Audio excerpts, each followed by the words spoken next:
So hello everyone and welcome to this new video of my channel Vibes Only. So NEET खत्म हो चुका है, first year MBBS का start हो चुका है and the first thing everyone is facing कि क्लास में कुछ समझ नहीं आ रहा है.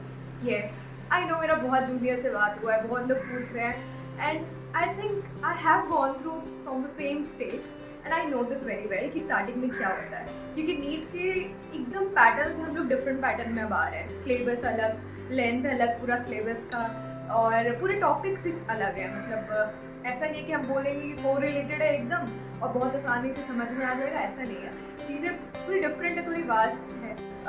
So here are something which I want to tell to my juniors कि टेंशन लेने की ज़रूरत नहीं है. You just have entered in MBBS और MBBS कोई छोटा मोटा है नहीं कोर्स. ऑफकोर्स ये 5 साल का कोर्स है और बहुत कुछ पढ़ने वाले हम लोग. तो फर्स्ट ईयर की शुरुआत ही वैसे ही स्टार्टिंग से होगी जिसमें तुम्हें समझ में आ जाएगा कि MBBS क्या है.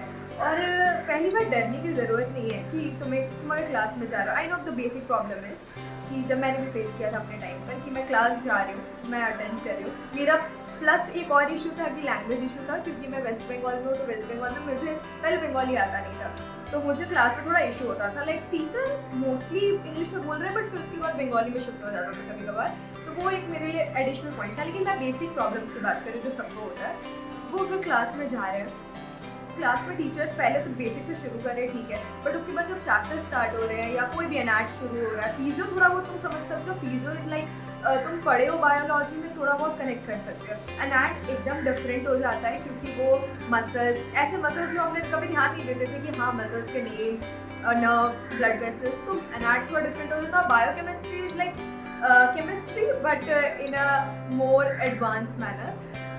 सो बायोकेमिस्ट्री भी मैं बोलूँगी थोड़ा बहुत हो ही जाता है क्योंकि वो cycle mainly flow chart cycles वगैरह देखते हैं उसका, तो वो समझ में आ जाता है. ग्लाइकोलाइसिस, ग्लूकोनियोजेनेसिस, वो सब तुम देखोगे तो थोड़ा बहुत रिलेट हो जाएगा. बट एनएट ऐसा चीज़ हो जाता है कि थोड़ा वास्ट है और समझ नहीं आ रहा होता है.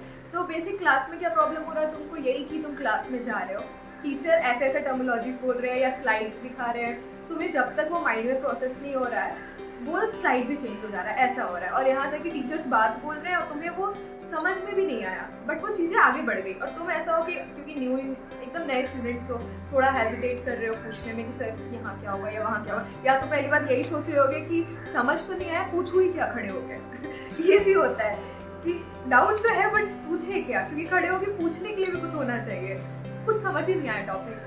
तो ऐसा होता है, इट्स वेरी कॉमन और ये लगभग मोस्टली स्टूडेंट के साथ होता है. तो इसमें टेंशन लेने की ज़रूरत नहीं है अगर तुम्हें ऐसा कुछ फेस कर रहे हो.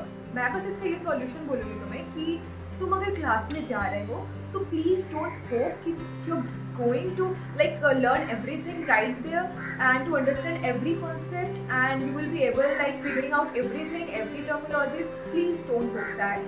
तुम क्लास में जा रहे हो, अभी तुम्हारे स्टार्टिंग डेज है, तुम सारे टर्मिनोलॉजी से अभी वाकिफ नहीं हो, अभी तुम जा रहे हो, कुछ चीज़ें जो तुम आगे पढ़ने वाले हो बट वो टर्म इंपॉर्टेंट है तुम्हें एक्सप्लेन करने के लिए, टीचर वो टर्म्स यूज़ कर रहे हैं, तुमको नहीं समझ में आएगा. बट इसमें बिल्कुल भी टेंशन लेने की ज़रूरत नहीं है. क्लास जा रहे हो बस एक पर्पज़ से, वो पर्पज़ तुम्हारा ये होना चाहिए कि क्लास में जा रहे हो एकदम ध्यान लगा के बस सुनना है कि क्या क्या बातें बोली जा रही है, क्या क्या टर्मिनोलॉजीज यूज़ किया जा रहा है. तुम अगर सोचोगे तुम्हें कुछ नहीं समझ में आ रहा है और बातें करना शुरू कर दोगे आपस में या क्लास जाना छोड़ दोगे कि it's a waste of time, क्या फ़ायदा, जाके कुछ तो समझ आता नहीं है, तो क्या होगा ना, उसका कोई वैल्यू नहीं है. एक्चुअली वैल्यू क्या, तुम जाओगे, तुम्हें नहीं भी समझ में आ रहा है but subconsciously those terms are getting in your head. और जब तुम वापस आओगे अपने घर पे, लाइक हॉस्टल आओ, घर आओ, क्लास किया तुमने, क्लास में तुमने सुना, तुम्हें कुछ नहीं समझ में आया, still you are hearing those terminologies, you were trying to understand it and you were not talking to another person और हैविंग फन आउट देयर.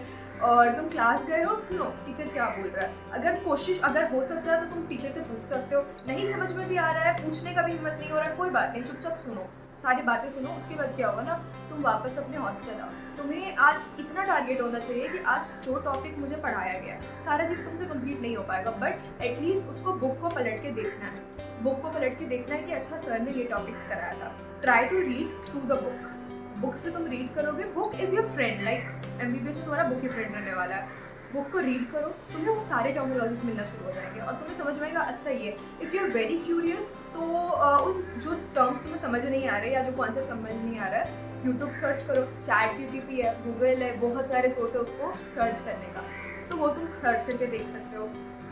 तो ये एक वे हो गया क्लास को समझने का। अब मैं बोलूँगी इतना डेडिकेटेड कोई फर्स्ट ईयर में नहीं हो पाता है, क्योंकि अभी जस्ट एक कॉम्पिटिशन से तुम आए हो और तुम सोचोगे कि मैं इतना लाइक रिसर्च करके पढ़ूंगा और इतना न्यू एक्सपोजर, कॉलेज में जाने के बाद इतने नए फ्रेंड्स, कॉलेज लाइफ, उसके बीच में ये सब चीज़ें नहीं हो पाती है। इसीलिए नया नया है, कोशिश करो थोड़ा बहुत मेंटेन करना, एकदम नहीं कि आज टॉपिक पढ़ा तो सब कंप्लीट ही हो जाना चाहिए, ऐसा भी मत करो, बट कोशिश करो कि जो पढ़ के आ रहे हो उसको एक बार देख लो। तो ये थ्योरी का पार्ट हो गया। दूसरा चीज़ मैं प्रैक्टिकल को लेकर बोलूँगी। बहुत लोगों को प्रैक्टिकल में इशू हो रहा है, लाइक मुझे किसी से बात भी हुआ था कि उनको बोन्स नहीं समझ में आ रहा है, लाइक टीचर बोन्स बता रहे हैं क्लास में और समझ नहीं आ रहा है कैसे क्या बता रहे हैं। तो एनाटॉमी में क्या होता है ना, बोन्स तुम देखोगे क्लास में सोचोगे कि जब तक सब कुछ समझ में आए, एक तो इतने बच्चे होते हैं, कई बार तो ऐसा होता है टीचर बोन दिखा भी रहा है तो पूरा दिख नहीं रहा, बस एक दिख रहा है कि एक बोन है, वो पूरा बात समझ में भी नहीं आया, थोड़े थोड़े वर्ड सब सुनाई दिए, कई सारे मसल्स का नाम सुनाई दिया, ब्लड सप्लाई सुनाई दिया, पता ही नहीं है वो ब्लड स्ट्रीम कौन सा है, पता ही नहीं कौन सा नर्व है,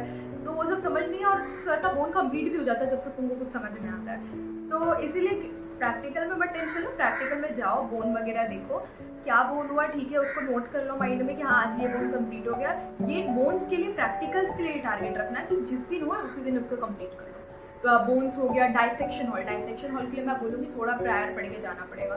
मतलब डाइसेक्शन हॉल में क्या होता है, तुमको नर्व्स दिखाता है, ब्लड वेसल्स दिखाता है, वहाँ के मसल्स दिखाता है। तो डाइसेक्शन हॉल में जाके तुमको सर दिखा रहे सब कुछ, लेकिन तुमको मसल का नाम नहीं पता है, तुमको ब्लड वेसल्स का नाम नहीं पता है, नर्व्स नहीं पता है, तो तुम समझ में नहीं पाओगे क्या दिखा रहे हैं सर। यहाँ पोजीशन दिखा देंगे, यहाँ पोजीशन दिखाएंगे, याद तो तुमको है नहीं, तो तुम एक बार देखोगे भूल जाओगे उस चीज़ को। तो बेटर है कि टॉपिक पहले दे दिया जाता है कि डाइसेक्शन हॉल में क्या होने वाला है, कल कौन सा टॉपिक होने वाला है, उसको पहले किसी यूट्यूब वीडियो के थ्रू, किसी या ऑनलाइन प्लेटफॉर्म को ज्वाइन किया उसके थ्रू, या फिर बुक के थ्रू। बुक तो बेस्ट ही है, बुक तुम पढ़ लोगे तो बुक से ही हो जाएगा तुमको, बुक पढ़ लो।